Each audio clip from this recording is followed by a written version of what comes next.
dibantu ya untuk tap-tap layar terlebih dahulu. Nanti ketika 20 penonton kita mulai ya Sobat JKN. Media Nativity namanya? Kenapa kakak baca? Enggak, nanti pas memperkenalkan. Iya, dia main TV. Udah lah ya, udah banyak itu kan. Iya. Kok di sana nggak tambah ya? Apa deh? Kok di atas nggak tambah dia? Tapi nggak kayak gitu. Nanti 700, 900, tiba-tiba 900 ya.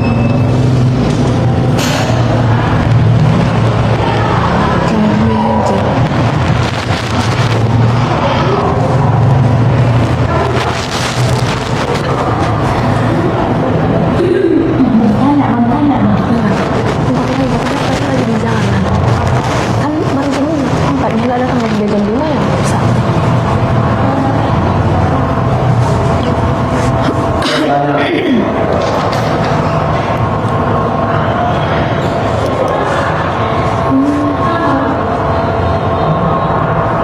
Nanti kalau koi merah bener.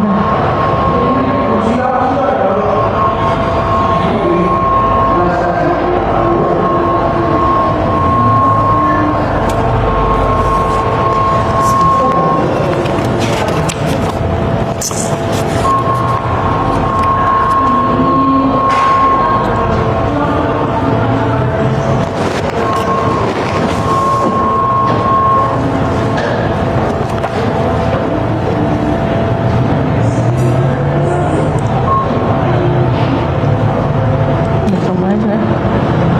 Apa yang tersulit yang kalian bisa lihat? Ya, pendaftaran WNA ya? Iya, WNA ya, pendaftaran WNA. Kenapa? Kamu nanya apa? Dia nanya itu ya, cuman cara mendaftarkan. Jangan nggak kelihatan. Enggak apa-apa. Sini.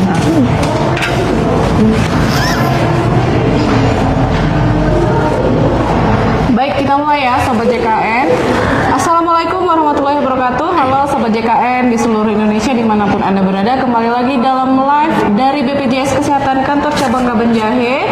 Seperti biasa di hari Jumat jam 4 sore kita kembali untuk menjawab pertanyaan-pertanyaan dari Sobat JKN terkait dengan administrasi, pelayanan ataupun yang lainnya terkait dengan jaminan kesehatan nasional. Nah, di sini sudah hadir bintang tamu kita dari frontliner BPJS Kesehatan Cabang Kaban Jahe, yaitu Kak Aidia Nativity. Silahkan Kak, perkenalkan diri terlebih Halo dahulu. Sobat JKN, saya Aidia Nativity, frontliner di BPJS Kesehatan Cabang Kaban Jahe. Itu aja nih Kak. Udah berapa lama nih Kak bergabung di BPJS Kesehatan Cabang Kaban Jahe? Jadi saya gabung di BPJS Kesehatan April 2025, jadi sekitaran 7 bulan kali ya, udah 7 bulan.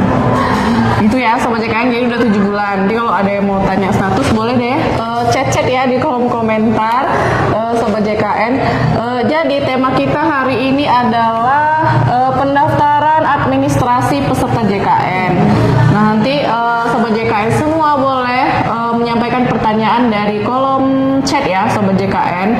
Boleh juga langsung japri ke admin pertanyaannya, dan nanti akan ada satu giveaway bagi Sobat JKN yang berhasil menjawab pertanyaan dari kami seputar tentang administrasi program JKN. Sebelum kita jawab pertanyaan nih ya dari Sobat JKN semua, mungkin di awal pembuka ini saya ingin bertanya kepada Kak Aidia nih Kak, apakah pendaftaran peserta JKN ini hanya bisa ke kantor BPJS Kesehatan Kak? Baik, jadi gini, untuk sekarang khususnya untuk segmen yang mandiri kali ya, untuk pendaftarannya itu nggak harus langsung datang ke kantor, tapi bisa juga melalui Pandawa atau pelayanan melalui WhatsApp dia di nomor 0811 8165 165. Atau untuk penambahan peserta yang mandiri juga bisa dilakukan melalui aplikasi mobile JKN. Tapi mungkin untuk penambahan segmen yang lain itu belum bisa dari Pandawa atau dari mobile JKN, khususnya yang mandiri aja. Baik, berarti banyak kanal layanan yang bisa digunakan. Betul, ya. Tidak hanya harus ke kantor ya, Kak Aidia ya. Gitu ya Sobat JKN. Jadi untuk mendaftar itu tidak harus ke kantor. Sobat JKN bisa menggunakan kanal-kanal layanan yang seperti dibilang Kak Aidia tadi, seperti Pandawa tadi ya Kak, iya. Mobile JKN.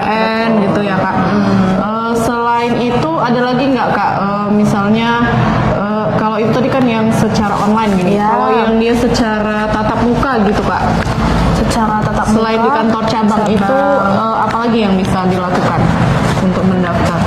Untuk mendaftar ya BPJS keliling mungkin bisa. Dari sekarang kita juga ada layanan Viola, jadi itu seperti layanan melalui Zoom dia. Apa tadi namanya Kak? Viola ya? Viola Sobat JKN ya.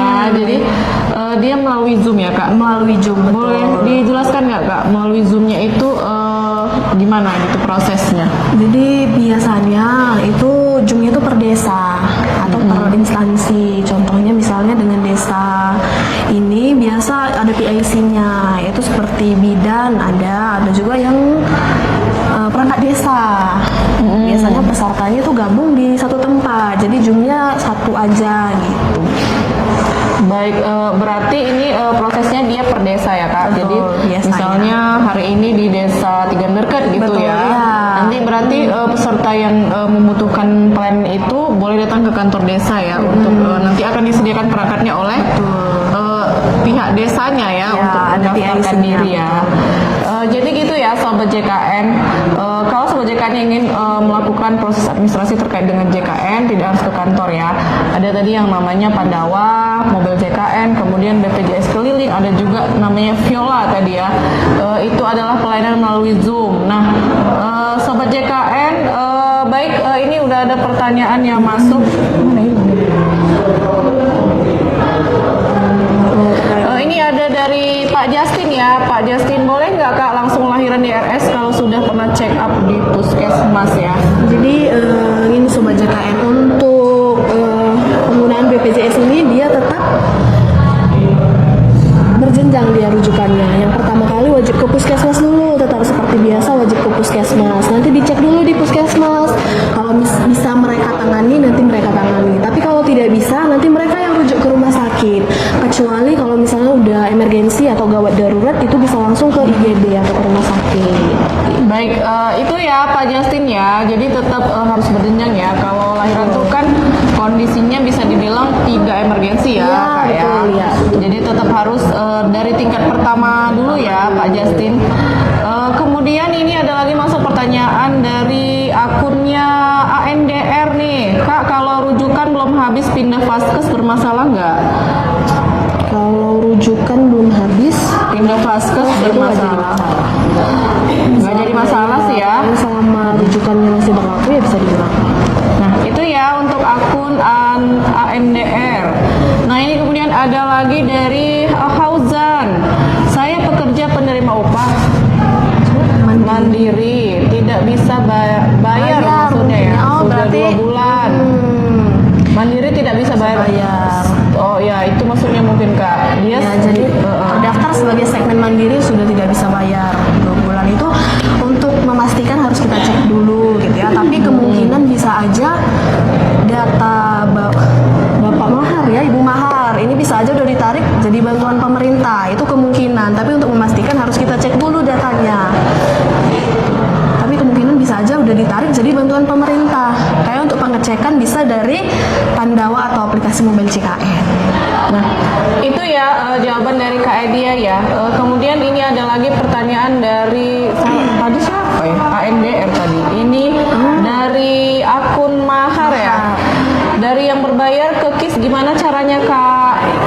Jadi kalau Sobat JKN mau yang KIS gitu ya, yang dibantu pemerintah, itu silakan dilakukan pengusulan ke operator desa masing-masing. Jadi peserta itu nggak langsung datang ke kantor, tapi itu pengusulan melalui operator desa. Nah gitu ya untuk akun Mahar ya. Mudah-mudahan bisa menjawab ya. Jadi dia pengajuannya itu dari kantor desanya masing-masing. Kemudian nih ada lagi dari Hazel. Kak, aplikasi JKN nggak bisa dibuka. Caranya gimana ya Kak? Gimana? Ini nggak bisa dibuka kira-kira karena apa? Kalau misalnya lupa password, itu Sobat JKN tinggal klik di mobil JKN itu lupa password. Dan nanti dimasukkan data-data yang diminta. Masukkan nomor handphonenya, nanti ke nomor handphone kita dikirim kode OTP. Tapi kalau lupa password, kira-kira ini Kak Hazel masalahnya kenapa? Nggak bisa masuk gitu ya? Kak Hazel, nanti boleh ditanya tanya lagi ya Kak, kalau misalnya kurang jelas boleh di chat lagi di kolom komentar. Nah ini ada lagi pertanyaan, BPJS pemerintah daerah yang dinonaktifkan kalau mau beralih ke mandiri itu BPJS-nya apakah bisa dipakai Kak? Ya, jadi kalau misalnya BPJS Sobat JKM udah nonaktif yang bantuan pemerintah, kalau mau diaktifkan kembali ke mandiri bisa dipakai. Itu untuk pengaktifan kembali status kepesertaannya bisa dari Pandawa juga, atau kalau misalnya nggak berhasil dari Pandawa, kantor cabang juga bisa. Baik, terima kasih Kak Aidia. Selanjutnya nih ada lagi nih dari Nanda Erin. Saya masih bayar bulan 9 iuran BPJS dan bulan 10 SKP3K saya keluar. Kenapa BPJS saya tidak aktif ya? Mungkin BPJS yang tidak aktif itu yang dimaksud segmen P3K kali ya.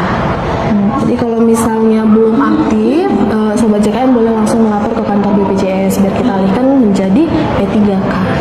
Itu bisa juga melapor ke instansinya, PIC masing-masing instansi ada biasanya. Jadi silakan melapor, atau kalau tidak bisa juga langsung datang ke kantor BPJS membawa SK, slip gaji, KTP sama kartu keluarga. Baik, itu ya Kak. Siapa tadi namanya? Udah hilang.